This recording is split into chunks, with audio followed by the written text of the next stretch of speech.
I am DM Zone. This is Gamers Oasis. Let's get into it. Okay, guys. So we're going to talk real quickly about the alternative D&D combat system in original Dungeons and Dragons. This was actually the official alternative combat system. It was also the only combat system that was actually in the original Core 3 books. It was found in Book 1, page 19. It'd be the 20th page if you're looking at it on the PDF in most cases, but you get the general idea. The actual physical page was 19.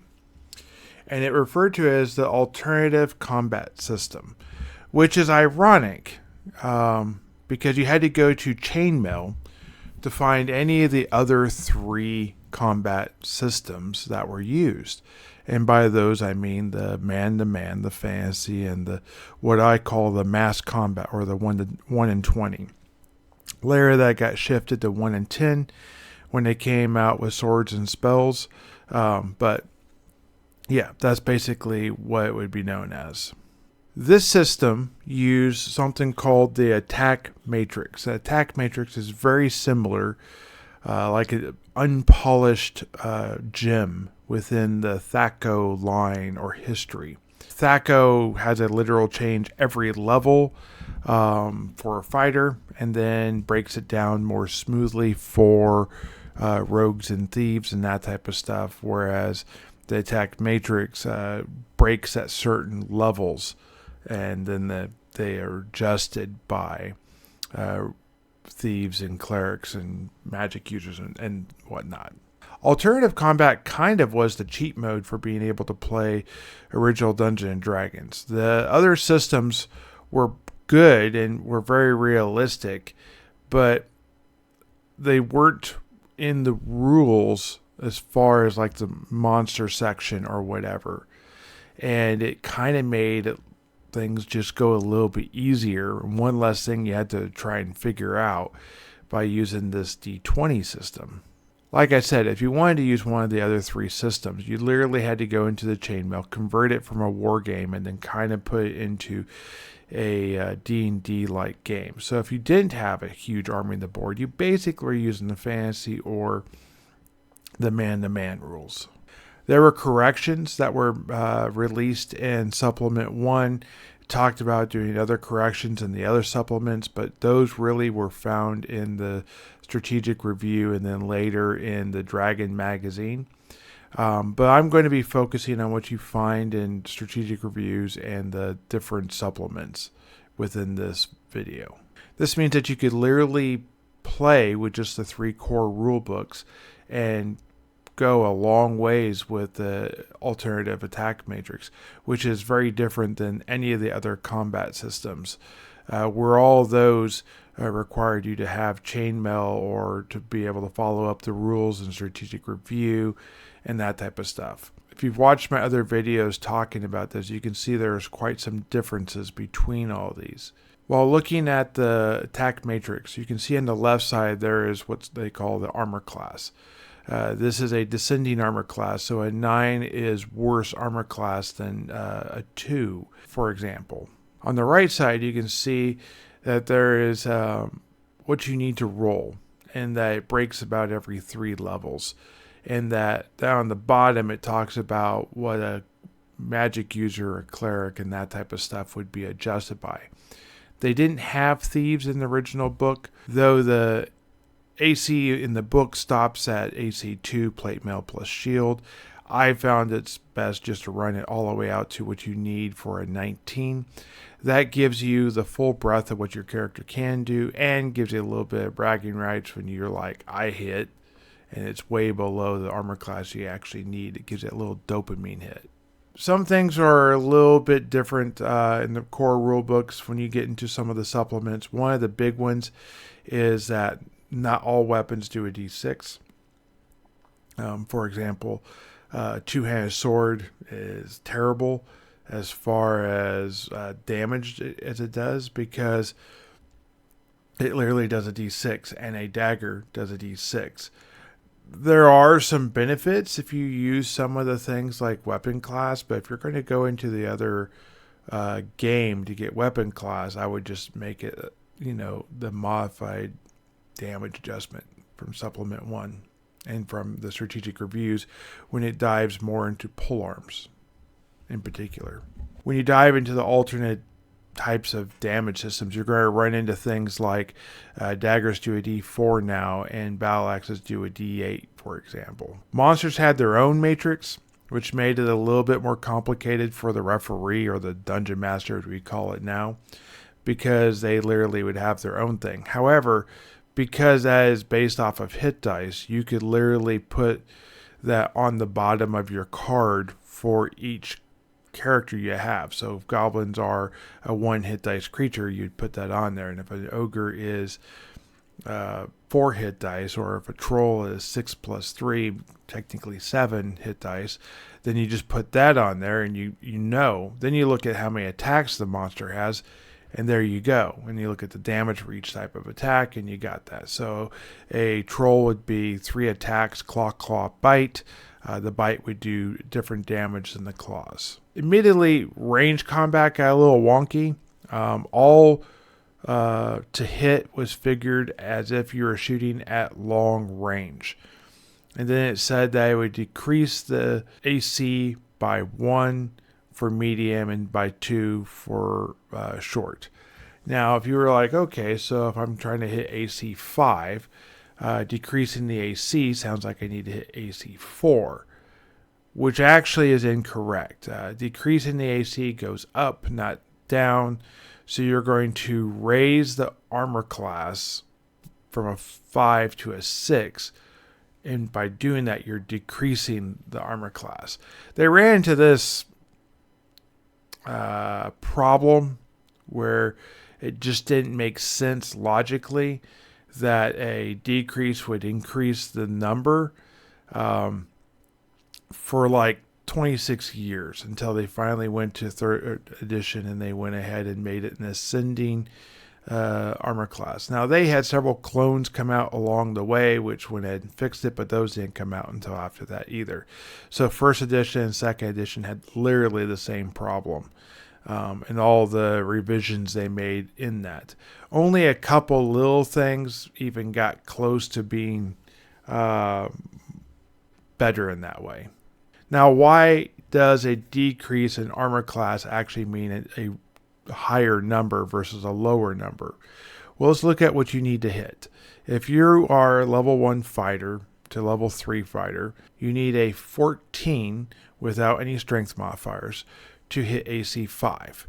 Now, a decrease in armor class is, in other words, you need to go roll. It's a worse armor class because you wouldn't have to hit a harder armor class to hit by getting closer to your target. It would obviously be an improvement upon that, which would be a reduction in the armor class.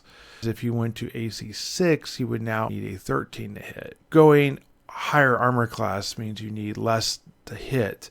And yes, it's only a 5% difference in this system, but that still is a difference. So the question is, why would they have this? Obviously, Gary Gygax thought of a lot of things. He did a lot of things right. Why did he get this one wrong? I don't necessarily know if he sees it as wrong. Let's just be clear.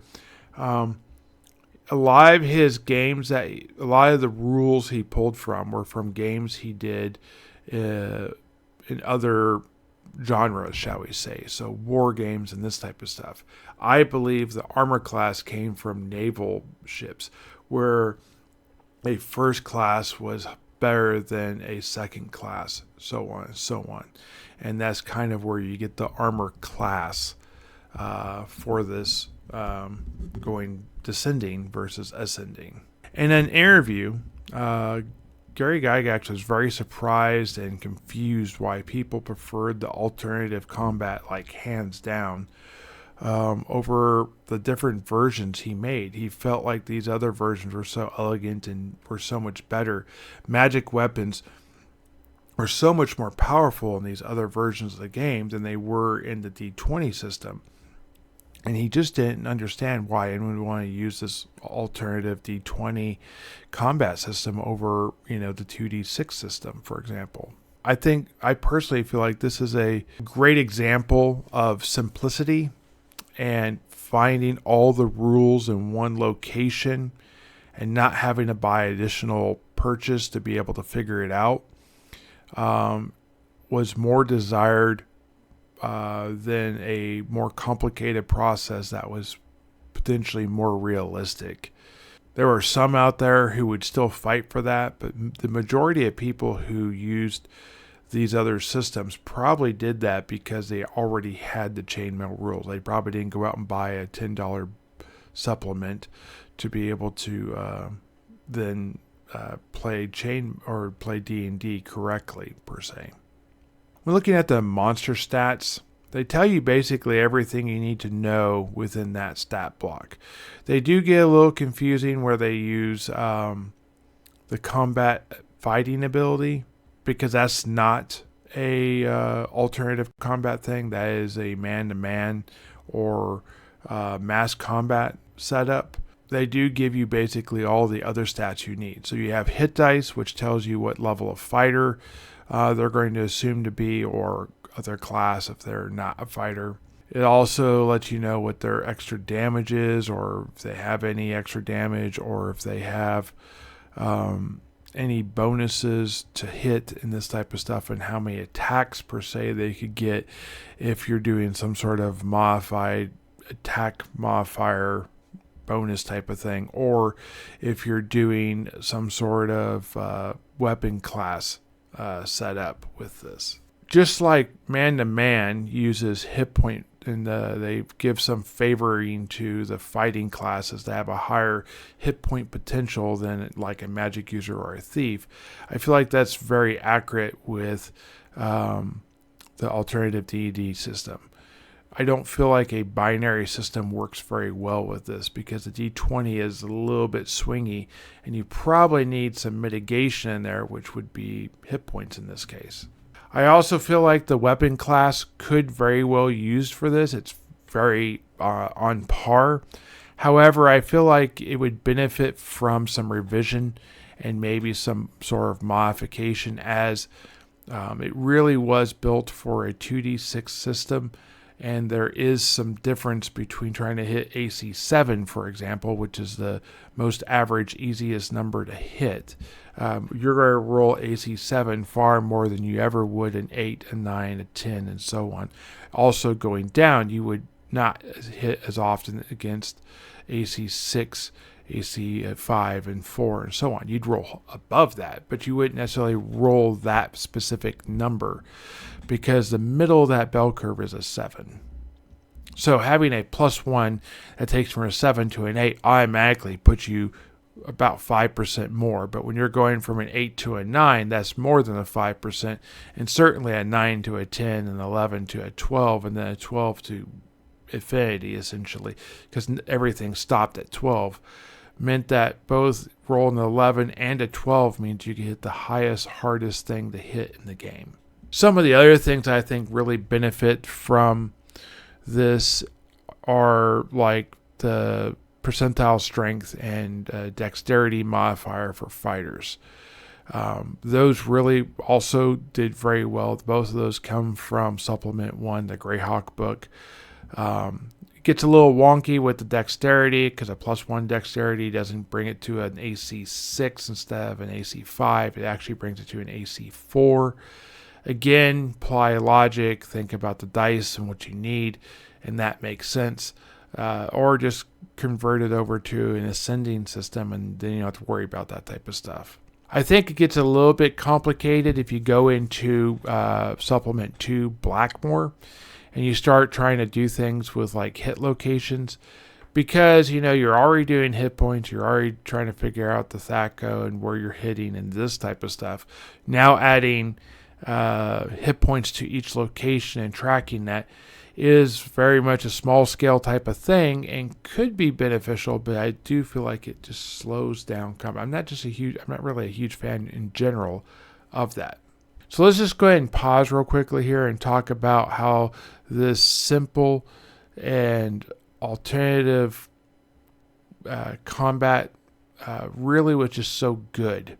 Truly appreciate the benefits of it while having very little of the downsides of not having chainmail. The worst thing you face in this is there were no actual D20s, so you had to color in half your dice to realize what 11, 12, 13, 14, 15, 16, 17, 18, 19, and 20 was. They just went from 0 to 9 twice. Technically, 0 was 10. So it was a little bit weird. So many people use this system that they basically just reverted to it. In the BX, the continuation after the Homes Edition that was in the basic version of D&D, which came out technically after the start of First Edition by 4 years. They used the same AC basic attack type of stuff, but there was a slight difference where it was more of the THACO to hit versus the attack matrix. So what I'm getting at is that basically a large portion of the success of this game wasn't in the other 3 combat systems, which were considered to be the main combat systems. It really was with this life-saving alternative combat. Eventually this would become a D20 system, which would have literally entire game systems related to it. It would merge into ascending armor class. It'd be used in the clones that would often follow around this type of stuff. And in many years moving forward, all the way up to current day, it would still be tweaked here and there, but it was a very good system.